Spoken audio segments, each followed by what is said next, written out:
Bismillahirrahmanirrahim. Assalamualaikum warahmatullahi wabarakatuh. Alhamdulillahi rabbil alamin. Wabihi nasta'inu ala umuri dunya wad din. Wa sallallahu ala nabiyyina Muhammadin wa ala alihi wa sahbihi ajma'in. Amma ba'd. Kita panjatkan puji dan syukur kehadirat Allah Tabaraka wa Ta'ala. Pada kesempatan malam yang berbahagia kali ini, kita masih kembali diberi kekuatan, kesehatan, hidayah serta taufik dari Allah Jalla wa Ala, sehingga kita bisa kembali menghadiri pengajian rutin tafsir kita ini di Masjid Agung Darussalam Purbalingga. Kita berharap semoga Allah Subhanahu wa Ta'ala berkenan untuk melimpahkan kepada kita semuanya ilmu yang bermanfaat, sehingga bisa kita amalkan sebagai bekal untuk menghadap kepada Allah Jalla wa'ala. Amin. Salawat dan salam semoga senantiasa tercurahkan kepada junjungan kita Nabi besar Muhammad sallallahu alaihi wasallam, kepada keluarganya, sahabatnya, dan umatnya yang setia mengikuti tuntunannya hingga di akhir nanti. Seperti biasanya, sebelum kita mengawali kajian tafsir kita akan bersama membaca surat yang mulia, surat Al-Balad. Mudah-mudahan Allah Subhanahu wa Ta'ala melimpahkan berkahnya kepada kita semua. A'udzu billahi minasy syaithanir rajim.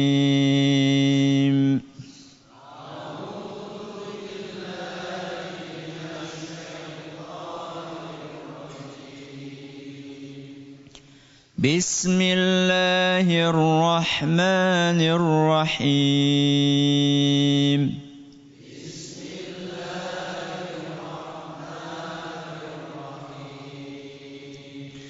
لا أقسم بهذا البلد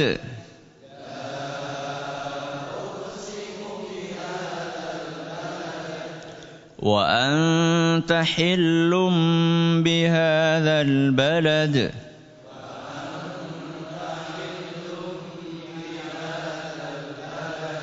ووالد وما ولد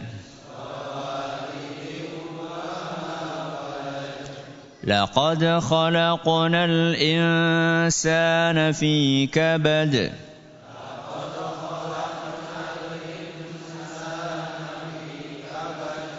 أيحسب أن لن يقدر عليه أحد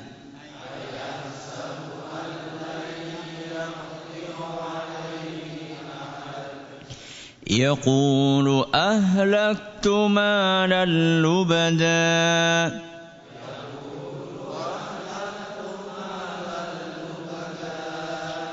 أيحسب أن لم يره أحد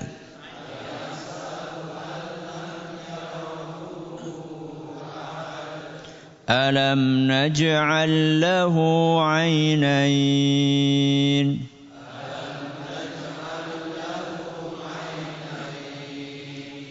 ولسانا وشفتين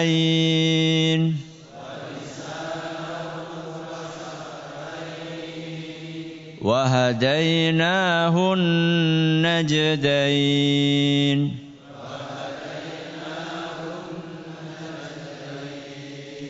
فلاقتحم العقبة وما أدراك ما العقبة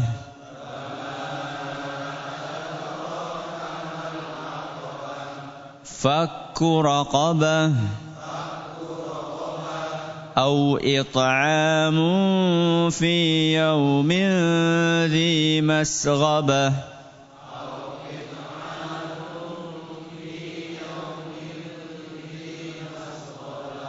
يتيما ذا مقربة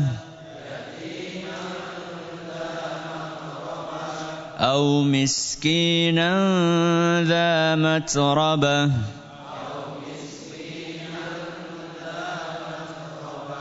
ثم كان من الذين آمنوا وتواصوا بالصبر وتواصوا بالمرحمة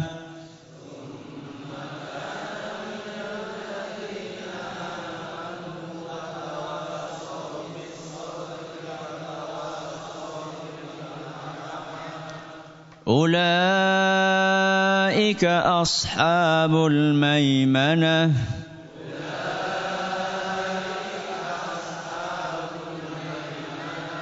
والذين كفروا بآياتنا هم أصحاب المشأمة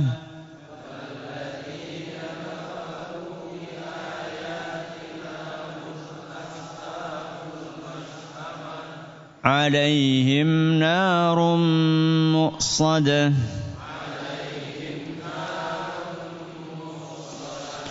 Para hadirin dan hadirat sekalian yang kami hormati dan juga segenap pendengar Radio Fika Insani 88.8 FM di Purbalingga, Purwokerto, Banjarnegara, Cilacap, Wonosobo, Kebumen dan sekitarnya.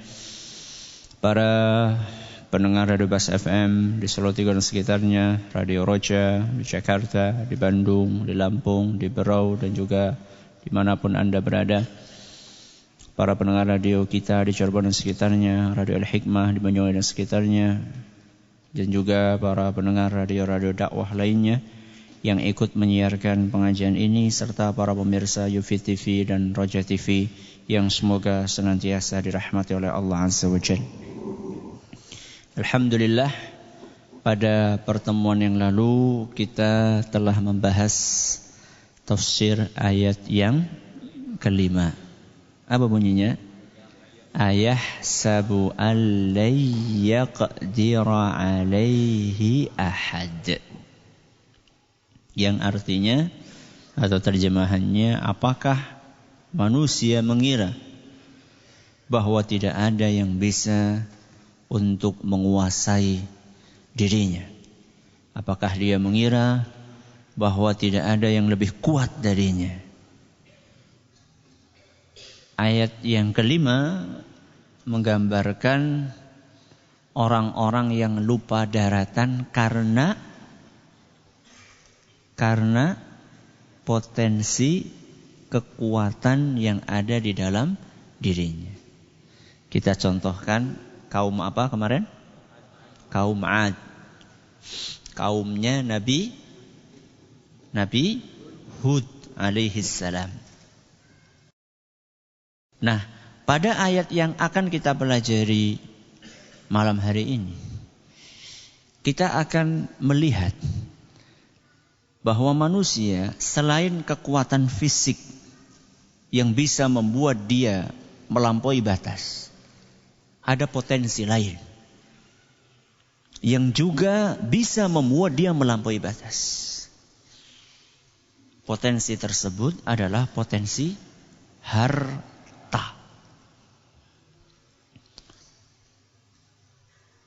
Apalagi ketika harta itu melimpah, alias harta yang banyak. Punya harta itu tercela enggak? Tidak. Tercelanya ketika digunakan bukan di jalan yang diridhoi oleh Allah. Kita baca ayatnya, yaqulu ahlaktu malal lubada.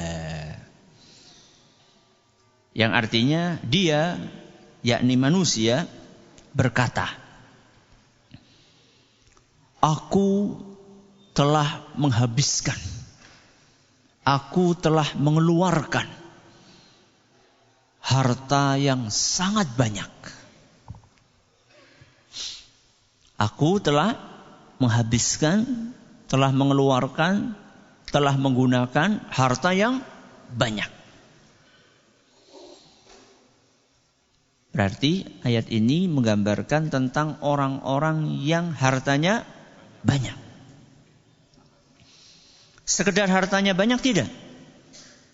Orang ini mempergunakan hartanya di jalan yang tidak benar. Dari mana kita bisa mengambil kesimpulan itu? Dari pemilihan kata yaqulu ahlaktu. Dia berkata ahlaktu. Ahlaktu, terjemahan letterleknya, aku telah membinasakan. Aku telah menghancurkan. Aku telah memusnahkan. Jadi ahlaktu itu maknanya membinasakan. Terus apa lagi? Memusnahkan, menghancurkan. Apa yang dihancurkan? Apa yang dia musnahkan? Harta yang banyak. Sehingga para ulama ketika membahas ayat ini, mereka menjelaskan bahwa maksud orang ini bukan sekedar mengeluarkan harta yang banyak, tapi mengeluarkan harta yang banyak di jalan yang salah. Makanya Allah memilih kata ahlaktu. Dan setiap orang yang mengeluarkan harta di jalan yang salah, sejatinya dia telah membinasakan dirinya. Itu kesimpulan yang diambil oleh Syekh As-Sa'di rahimahullah dalam tafsirnya. Karena di sini Allah menggunakan kata ahlaktu, membinasakan, memusnahkan, menghancurkan. Setiap orang yang menghamburkan hartanya di jalan yang tidak benar untuk berbuat maksiat, untuk berbuat dosa, sejatinya dia telah membinasakan, menghancurkan dirinya sendiri dan harta yang dia miliki. Dan kalau kita perhatikan baik-baik, ayat ini bukan sekedar menggambarkan tentang orang yang menghamburkan hartanya, tapi juga orang yang bangga dengan perbuatan jeleknya. Orang berbuat maksiat dan bangga. Ada orang pamer amal soleh, dan ada orang pamer maksiat. Subhanallah. Maksiat kok dipamerkan. Ada? Wonten? Banyak. Wong maksiat kok bangga. Hati-hati ini yang pada bikin profil di mana? Di WA-nya atau di Facebook-nya. Foto-foto dengan pacarnya. Subhanallah. Foto dengan pacar kok bangga iki piye ini? Ya. Rasulullah SAW bersabda dalam sebuah hadis yang diriwayatkan oleh Imam Bukhari dan Muslim. Dalam sebuah hadis yang diriwayatkan oleh Imam Bukhari dan Muslim, kullu ummati mu'afah. Seluruh umatku punya peluang untuk diampuni. Apa kata Rasul SAW? Seluruh umatku punya peluang, punya kesempatan untuk mendapatkan ampunan dari Allah Subhanahu wa ta'ala, sebesar apapun dosanya. Kecuali ada apa? Pengecualian. Siapa? Illal mujahirin. Kecuali orang-orang yang pamer dengan maksiatnya. Bangga, terang-terangan. Ya, maksiat laporan. Maksiat apa? Laporan, Masya Allah. Contohnya adalah apa yang disebutkan dalam ayat ini. Orang menghamburkan harta di jalan yang salah kok bangga. Dan dia sombong dengan perbuatan dosa tersebut.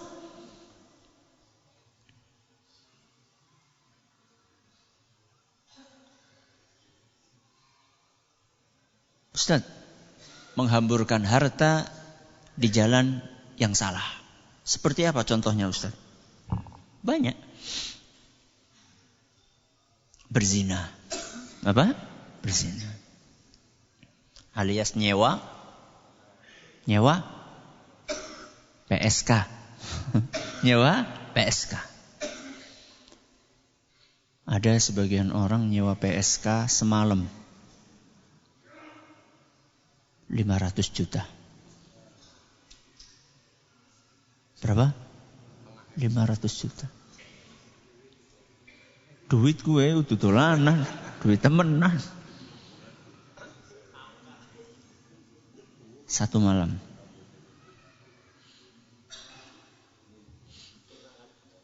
$500 juta itu kalau bikin apa? Masjid kecil jadi enggak? Jadi. Subhanallah. Ya. Satu malam habis. Saya tadi coba browsing. Bukan browsing PSK, astagfirullah. Bukan. Browsing miras yang paling mahal. Saya pengen tahu orang untuk mabuk itu keluar duit berapa sih? Ada satu botol miras. Harganya $450.000.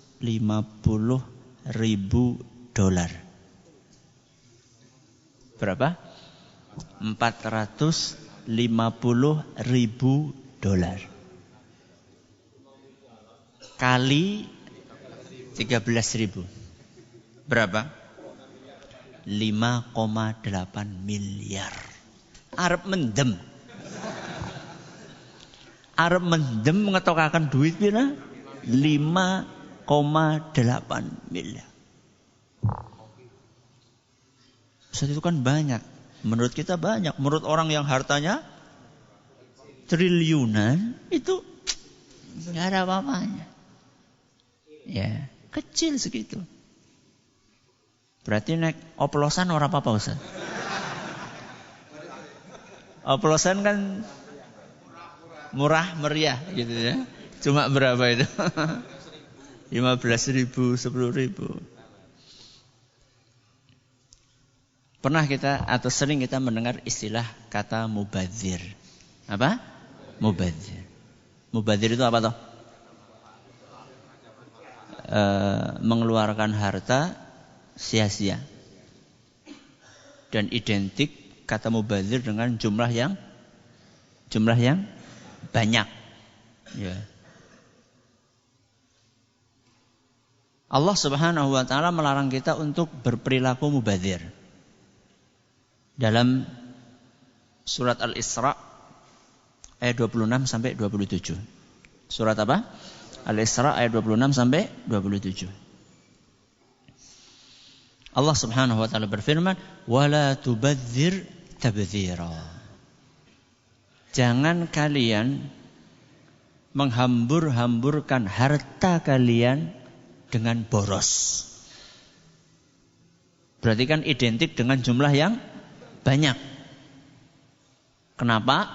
Allah melanjutkan firman-Nya, "Innal mubadzirina kanu ikhwanas syayatin." Karena orang-orang yang boros itu saudaranya setan. Bukan temannya lagi. Ya, bukan temannya tapi saudaranya. Karena orang-orang yang boros itu saudaranya setan. Ini dalam surat Al-Isra ayat berapa? 26 sampai 27. Dan perlu kita ketahui bahwa definisi mubadzir, boros, itu tidak selalu identik dengan jumlah yang banyak dan besar. Seandainya yang dikeluarkan itu tidak banyak, tapi penggunaannya di jalan yang salah, itu boros. Saya ulangi. Seandainya duit yang dikeluarkan itu tidak banyak, jumlahnya kecil, 1.000 perak, 10.000. Itu boros. Walaupun Kecil kalau seandainya penggunaannya di jalan yang salah. Contoh.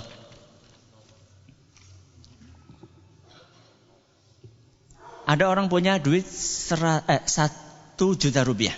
Berapa? 1 juta.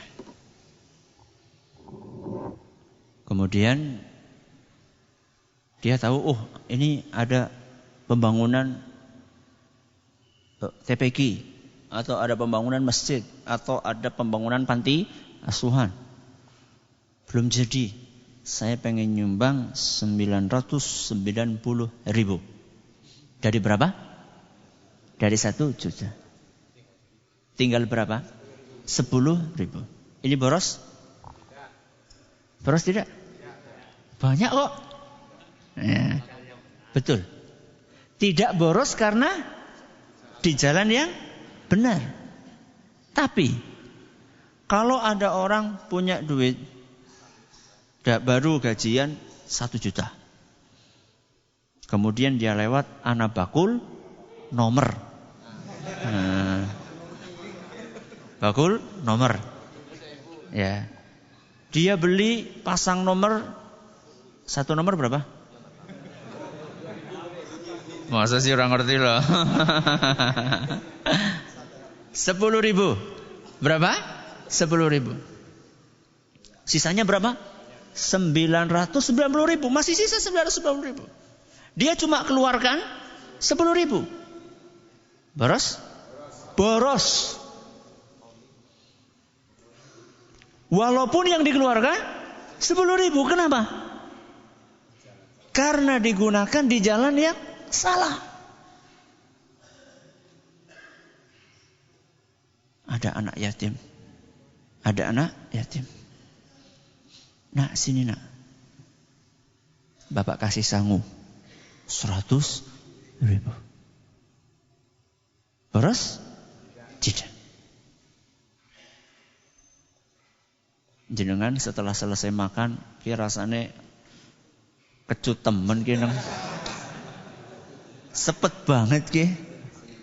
Keluar berapa? Ini berapa? Sebatang berapa? 1.500. Berapa? 1.500. Lah, sepet lah. 1.500 untuk beli rokok. Boros? Boros. Walaupun cuma 1.500. Karena jalannya tidak benar. Imam Mujahid rahimahullah, seorang ahli tafsir terkenal dari kalangan tabi'in. Ketika menjelaskan makna dari mubadzir, apa kata beliau? Lau anfaqa insanun ma lahu kullahu fil haqqi lam yakun mubadziran. Seandainya ada seseorang menginfakkan hartanya semuanya. Tadi saya sisakan 10.000. Sekarang kalau dia infakkan 1 juta semuanya. Seorang bujangan baru dapat gajian, bismillah. Saya infakkan 1 juta ini semuanya. Maka orang yang seperti ini seandainya di jalan yang benar, maka tidak masuk kategori mubadzir. Tidak masuk kategori boros. Walau anfaqa muddan fi ghairi haqqihi kana tabdziran. Sebaliknya, seandainya dia keluarkan harta itu walaupun sedikit, tapi di jalan yang salah, maka ini termasuk perilaku mubadzir alias boros. Maka kita harus mulai dari sekarang mengecek pengeluaran harta kita itu buat apa saja dan di mana saja. Jangan dipikir apa yang kita keluarkan itu tidak ada pertanggungjawabannya kelak di hari kiamat. Semuanya ada pertanggungjawabannya. Bahkan pertanggungjawaban harta itu lebih sulit dibandingkan pertanggungjawaban umur, pertanggungjawaban kesehatan, pertanggungjawaban fisik. Karena khusus untuk harta, Rasulullah SAW menjelaskan, min aina iktasabahu wa fima anfaqah.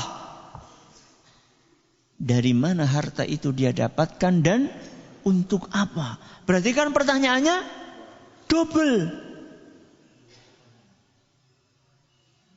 Kalau umur, pertanyaannya untuk apa? Kalau fisik, pertanyaannya digunakan buat apa? Tapi kalau harta, dari mana, untuk apa? Jadi jangan bangga ketika duitnya itu banyak. Dari mana duit itu? Ya seripilan ya Ustaz. Apa? Seripilan. Gaji pokoknya sekian Ustaz, tapi ya nang dalan ya sok apa? Seripilan. Ya. It's okay kalau seripilannya halal, enggak apa-apa. Tapi seripilannya itu enggak jelas. Remeng-remeng, abu-abu. Bahkan bukan hanya abu-abu, warnanya hitam. Bukan hanya abu-abu, warnanya hitam. Ada orang yang seharusnya tidak mendapatkan izin untuk melakukan sebuah usaha. Tapi karena pakai apa? Pelicin. Nah, karena pakai pelicin. Akhirnya sesuatu yang seret jadi licin. Ya. Ada uang, semuanya beres. Ya. Ini yang Anda dapatkan walaupun banyak. Ya. Ini tidak barokah. Itu baru pertanggungjawaban tentang dari mana harta didapatkan. Belum pertanggungjawaban tentang untuk apa harta tersebut.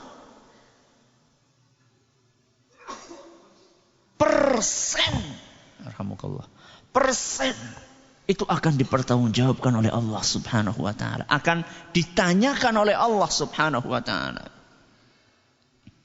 Ini yang menyebabkan orang-orang miskin lebih cepat masuk surga.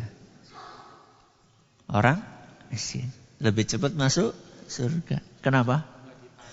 Bukan enggak ditanya, pertanyaannya enggak banyak.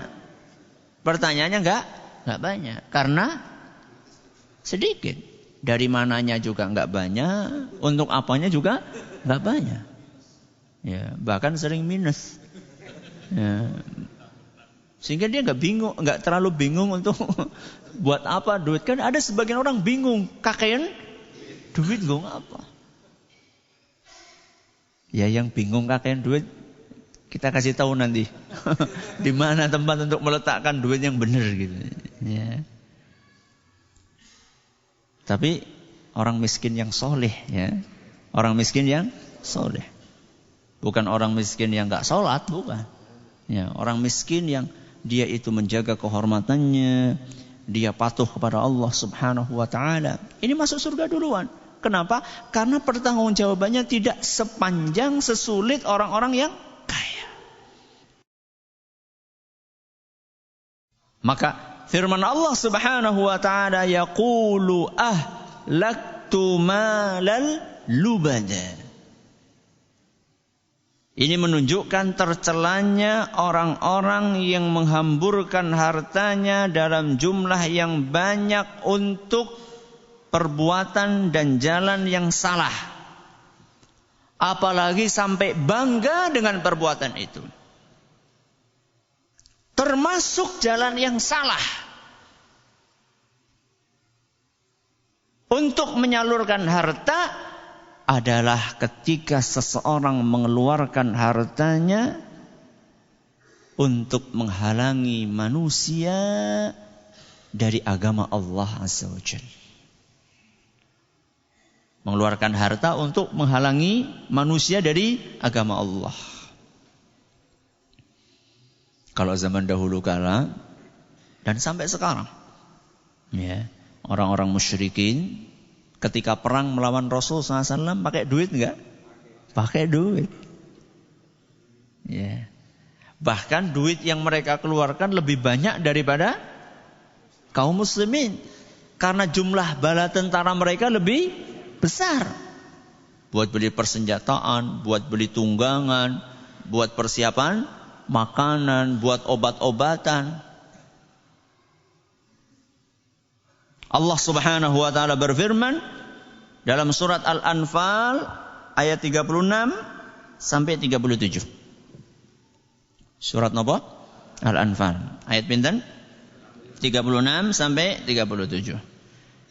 Allah berfirman, "Innal ladzina kafaru", sesungguhnya orang-orang kafir, yunfiquna amwalahum, menginfakkan hartanya. Subhanallah. Ternyata orang kafir juga infak. Jadi pikir sing infak wong Islam tuh enggak. Allah menggunakan kata yunfikun, menginfakkan harta mereka. Tapi menginfakkan untuk apa? Liyasuddu an sabilillah. Untuk menghalangi orang dari jalan Allah. Ini cuma dulu saja atau sampai sekarang? Sampai sekarang. Untuk membuat film yang menjelek-jelekkan Islam. Untuk membuat media, entah itu cetak maupun elektronik, yang menjelek-jelekkan Islam. Butuh duit enggak? Bukan duit lagi, berduit-duit. Ya.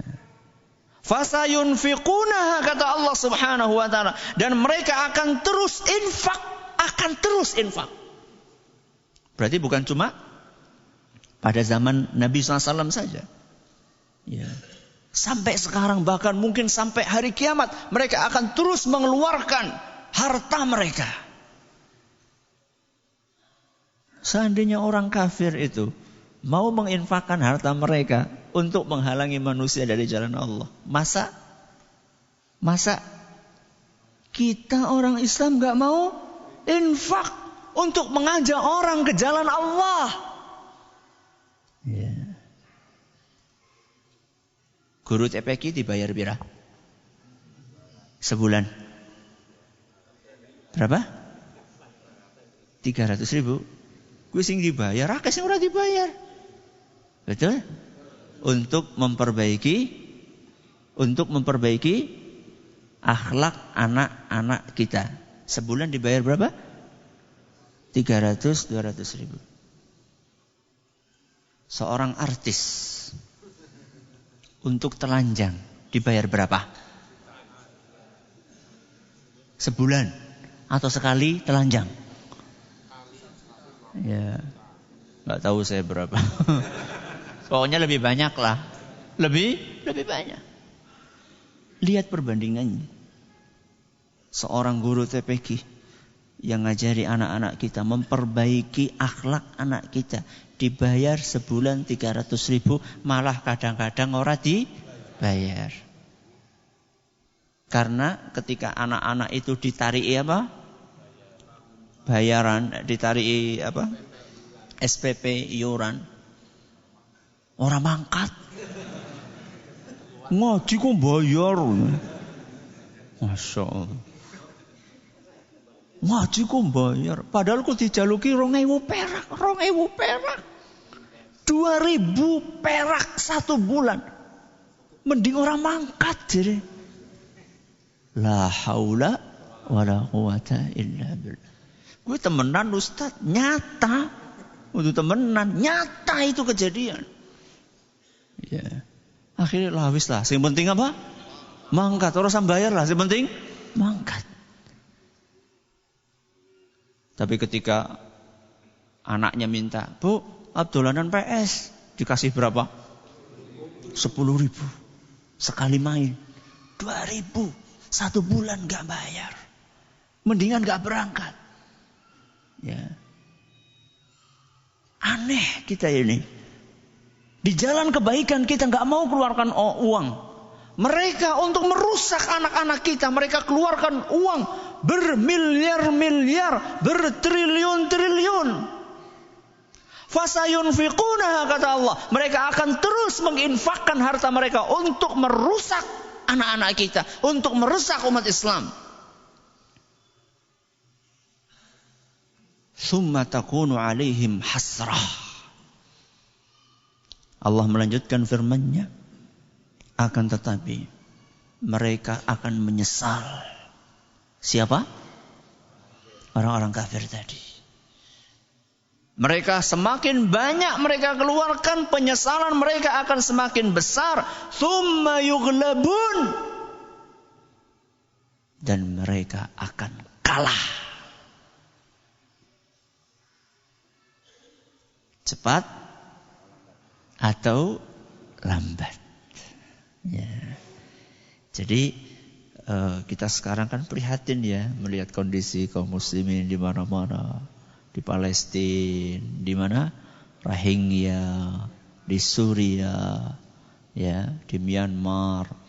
Prihatin gitu. Mereka keluarkan banyak duit untuk persenjataan, untuk pasang ranjau, untuk bunuh. Bunuh itu butuh duit enggak? Bunuh loh, butuh duit. Pasang ranjau itu loh. Itu butuh duit atau tidak? Butuh duit. Ya. Ustadz, kok kita nggak menang-menang?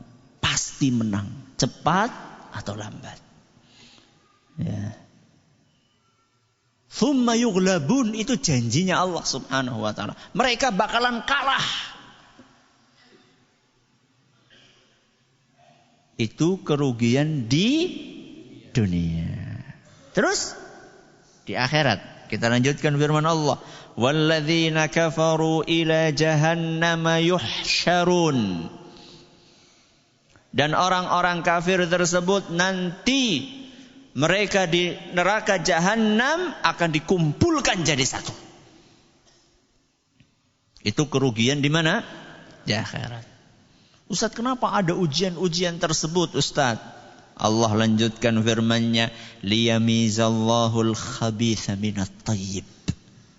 Dengan ujian-ujian itu Allah Subhanahu wa taala ingin memilih, memisah antara golongan yang baik dengan golongan yang jahat. Kan akan kelihatan, ya, akan apa? Kelihatan. Oh, ini bersama dengan orang yang baik, ini bersama dengan orang-orang yang tidak baik. Dipisah-pisahkan sama Allah Subhanahu wa taala. Di dunia dan di akhirat. Di akhirat masing-masing punya tempatnya sendiri-sendiri. Orang-orang yang baik di mana? Surga. Orang-orang yang buruk, yang jahat, orang-orang yang zalim, orang-orang yang lalim, mereka akan dimasukkan ke dalam neraka jahanam. Kemudian kata Allah, wa yaj'alal khabitha ba'dahu 'ala ba'dhin fayarkumahu jami'an. Kemudian golongan-golongan yang buruk, manusia-manusia yang jahat tersebut, mereka saling tolong-menolong ketika di dunia, saling bantu-membantu ketika di dunia, saling melindungi di dunia.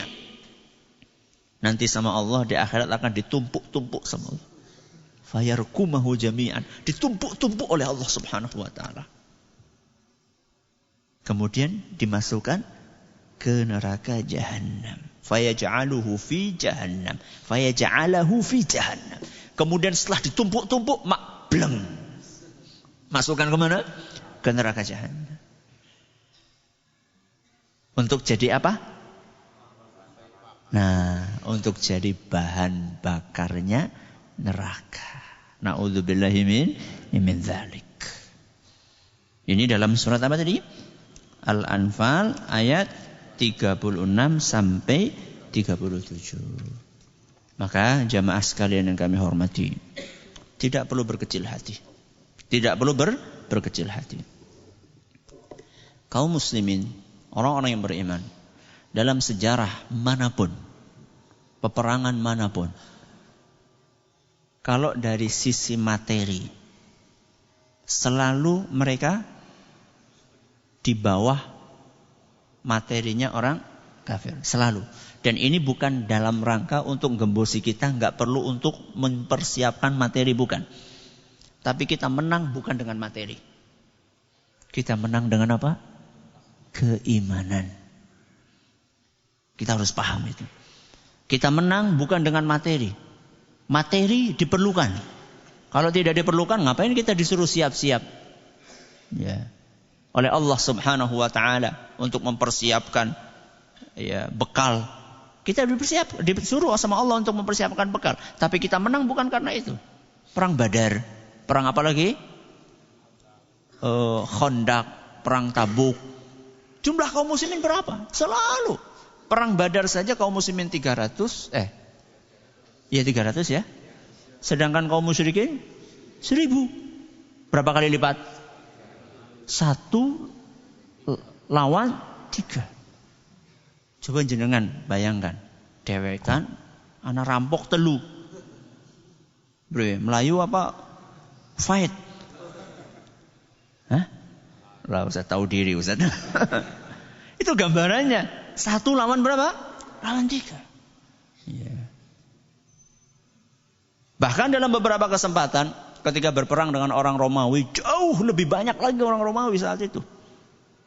Akan tetapi mereka kuat, mereka menang dengan keimanan dan pertolongan dari Allah Subhanahu wa taala. Maka enggak usah minder. Enggak usah minder. Terus kita gunakan harta kita di jalan Allah Subhanahu wa taala. Dan jangan pernah kita merasa bangga ketika kita menggunakan harta kita di jalan yang salah. Maka seandainya ada di antara kita yang mungkin kemarin-kemarin masih menggunakan hartanya di jalan yang salah, maka mulai hari ini, mulai detik ini kita koreksi dari mana harta yang kita dapatkan dan untuk apa. Mudah-mudahan itu akan meringankan beban kita nanti pada hari kiamat. Terima kasih atas perhatiannya. Mohon atas segala kurangannya. Kita tutup dengan membaca Subhanakallahumma bihamdika asyhadu an la ilaha illa anta astaghfiruka wa atubu ilaik. Assalamualaikum warahmatullahi wabarakatuh.